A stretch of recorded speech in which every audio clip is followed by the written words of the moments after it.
வணக்கம் மக்களே, welcome back to நேற்று இன்று நாளை. இன்றைக்கி வீடியோவில் நம்ம பொன்னாங்கண்ணி சாதம் எப்படி பண்ணலாங்கிறத தான் பார்க்க போகிறோம். இந்த ரைஸ் பார்த்தீங்கன்னா நம்ம தக்காளி போடாமல் பண்ணியிருக்கோம். நான் பேசிக்கலி கீரையில் தக்காளி சேர்த்து பண்ண மாட்டேன், முடிஞ்ச அளவுக்கு அவாய்ட் பண்ணுவேன். இந்த சாதம் எப்படி பண்ணாங்கிறத பார்க்குறதுக்கு முன்னாடி நம்ம சேனலுக்கு ஃபர்ஸ்ட் டைமாக வரீங்கன்னா மறக்காமல் சப்ஸ்கிரைப் பண்ணுங்கள். இன்றைக்கி நான் ஒரு கட்டு பொன்னாங்கண்ணி கீரை எடுத்திருக்கேன். கீரையை நல்லா ஆஞ்சு வாஷ் பண்ணி க்ளீன் பண்ணி எடுத்து வச்சுக்கோங்க. அடுத்ததாக ஒரு கடாயில் 1 டீஸ்பூன் அளவுக்கு எண்ணெய் சேர்த்துட்டு, எண்ணெய் சூடானதுக்கு அப்புறமா 1 டேபிள் ஸ்பூன் கடலைப்பருப்பு, 1 டீஸ்பூன் அளவுக்கு உளுத்தம் பருப்பு சேர்த்துக்கலாம். இது கூடவே 2 டேபிள் ஸ்பூன் அளவுக்கு வேர்க்கடலை சேர்த்துக்கோங்க. பருப்பு நல்லா பொன்னிறமாக மாறுற வரைக்கும் நம்ம வறுத்துக்கணும். ஒரு சாமானும் லைட்டாக சூடாக நான் ஒன்று ஒன்றா ஆட் பண்ணிகிட்டே போகிறேன். வேர்க்கடலை எல்லாம் கொஞ்சம் சூடானதுக்கப்புறமா உங்கள் வீட்டு காரத்துக்கு ஏற்ற மாதிரி சிவப்பு மிளகாய் சேர்த்துக்கோங்க. நான் 3லேருந்து 4 சிவப்பு மிளகாய் சேர்த்துருக்கேன். இந்த சாதத்தோட காரத்துக்கு நம்ம இந்த மிளகா மட்டும்தான் யூஸ் பண்ண போகிறோம். பருப்பு நல்லா பொன்னிறமாக மாறினதுக்கப்புறமா 1 டேபிள் ஸ்பூன் அளவுக்கு வெள்ளை எள்ளு சேர்த்துக்கலாம். எள்ளு பார்த்திங்கன்னா ரொம்ப சீக்கிரமாகவே வறுபட்டுரும். சேர்த்து ஒரு ஃபியூ செகண்ட்ஸ்லேயே உங்களுக்கு படப்படன்னு வெடிக்க ஆரம்பிச்சிடும். அந்த மாதிரி வெடித்ததுக்கப்புறமா நம்ம தேங்காய் சேர்த்துக்கலாம். எள்ளு நல்லா பொரிஞ்சதுக்கப்புறமா 4 டேபிள் ஸ்பூன், அதாவது 1/4 கப் அளவுக்கு துருவின தேங்காய் சேர்த்துக்கலாம். துருவின தேங்காய் சேர்த்ததுக்கப்புறமா நல்லா கலந்து விட்டுட்டு தேங்காய் நல்லா பொறன்னு ஆறுற வரைக்கும் ஸ்லோ ஃப்ளேமில் வச்சு வறுத்துக்கோங்க. வறுத்த தேங்காய் பார்த்திங்கன்னா நல்லா உதிரியாக ஆகிடும். கலருமே லைட் ப்ரௌனாக மாறிடும். அந்த மாதிரி கன்சிஸ்டன்சி வர வரைக்கும் நீங்கள் பொறுமையாக வறுத்து எடுத்துக்கணும். உங்கள்கிட்ட டெசிகேட்டட் கோகோனட் இருந்தால் கூட நீங்கள் ஃப்ரெஷ் தேங்காய்க்கு பதிலாக டெசிகேட்டட் கோகோனட் சேர்த்துக்கலாம். வறுத்ததுக்கப்புறமா இந்த சாமான்லாம் நல்லா ஆற விட்டுருங்க. ஆறுனதுக்கப்புறமா ஒரு மிக்ஸி ஜாருக்கு மாற்றிட்டு நம்ம பொடிச்சிக்கலாம். பொடி பண்ணி இந்த பொடியை தனியாக எடுத்து வச்சுடுங்க. நம்ம ரைஸ் கலரும் போது இதை சேர்க்க போகிறோம்.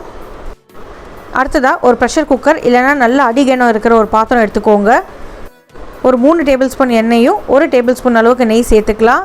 நெய் சேர்ந்து நல்லா சூடாகட்டும். சூடானதுக்கப்புறமா 1 டீஸ்பூன் அளவுக்கு கடுகு, 1 டீஸ்பூன் அளவுக்கு ஜீரகம் சேர்த்துக்கலாம். கடுகு நல்லா வெடித்து ஜீரகம் நல்லா பொரியட்டும்.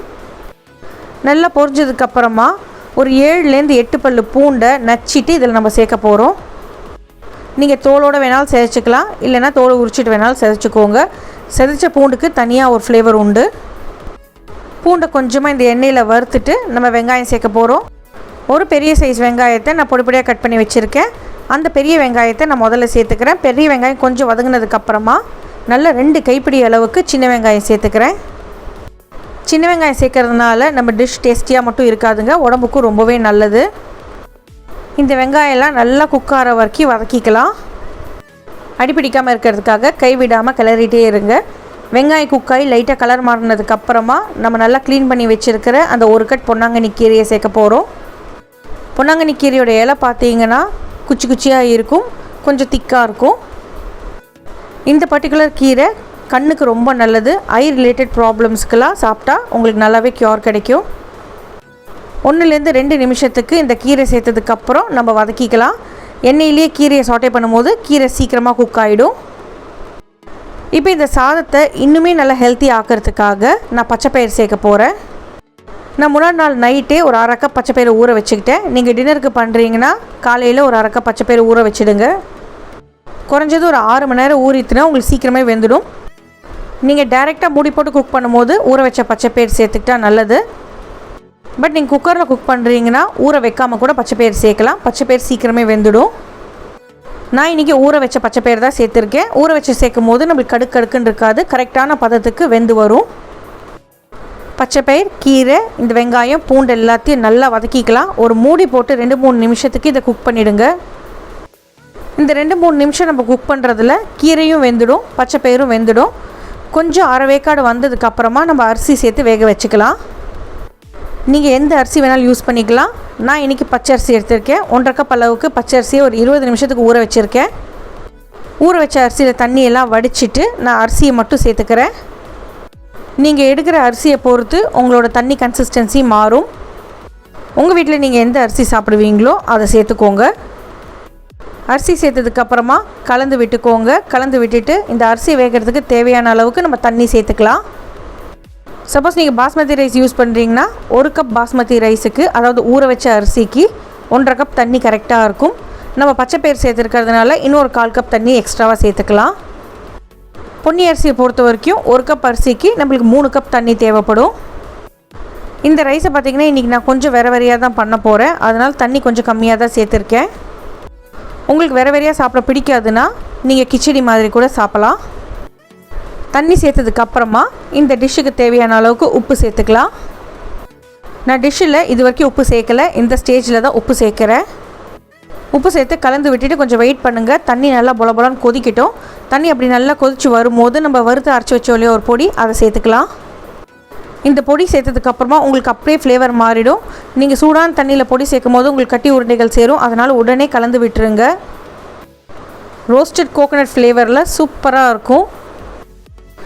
ஃப்ளேவருக்காக நான் கொஞ்சமாக பெருங்காயம் சேர்க்குறேன். பருப்பு சேர்த்துக்கிறதுனால பெருங்காயம் சேர்க்குறது நல்லது தான். தேவையான அளவுக்கு ஒரு அரை டீஸ்பூன்லேருந்து 1 டீஸ்பூன் அளவுக்கு பெருங்காயம் சேர்த்துக்கோங்க. நல்லா கொதி வந்ததுக்கப்புறமா மூடி போட்டு லோவஸ்ட் ஃப்ளேமில் ஒரு 20 மினிட்ஸ் வேக வச்சு எடுத்துக்கோங்க. இல்லை நீங்கள் ப்ரெஷர் குக்கரில் வச்சுருக்கீங்கன்னா ஒரு 4 விசில் விட்டு எடுத்துக்கிட்டிங்கன்னா உங்களோட ரைஸ் ரெடி ஆகிடும். ரெடியான ரைஸை ஓப்பன் பண்ணி மிக்ஸ் பண்ணி கொஞ்சமாக நெய் சேர்த்துட்டு சூடாக சர்வ் பண்ணுங்கள். சாப்பிட்றதுக்கு ரொம்பவே நல்லாயிருக்கும். தொட்டுக்கிறதுக்கு பெருசாக ஒன்றும் தேவையில்லை. ஒரு காய் இருந்தால் போதும், நீங்கள் தொட்டு சாப்பிட்லாம். இல்லைனா ஊறுகாய் ரைத்தா கூட சாப்பிட்லாம். இந்த ரெசிபி உங்களுக்கு பிடிச்சிருக்குன்னு நினைக்கிறேன். உங்கள் வீட்டில் கண்டிப்பாக ட்ரை பண்ணி பாருங்கள். டேஸ்டியாக மட்டும் இல்லைங்க, ரொம்பவே ஹெல்த்தியும் கூட. உங்களுக்கு கீரையோட சத்து, அதுக்கப்புறம் பச்சைப்பயிரோட சத்து கண்டிப்பாக கிடைக்கும். டிஷ்ஷை டேஸ்டியாக்கிறதுக்காக நம்ம வெங்காயம் பூண்டெல்லாம் கொஞ்சம் தாராளமாகவே சேர்த்துருக்கோம். கூடவே ஃப்ளேவருக்கு ஒரு பொடியும் அரைச்சி போட்டிருக்கோம். இதில் நம்ம வேறு எந்த மசாலா பொடிகளும் ஆட் பண்ணல, நம்ம வறுத்தரைச்ச பொடி மட்டும்தான். நீங்களும் ட்ரை பண்ணி பார்த்துட்டு உங்களுக்கு பிடிச்சிருக்கான்னு சொல்லுங்கள்.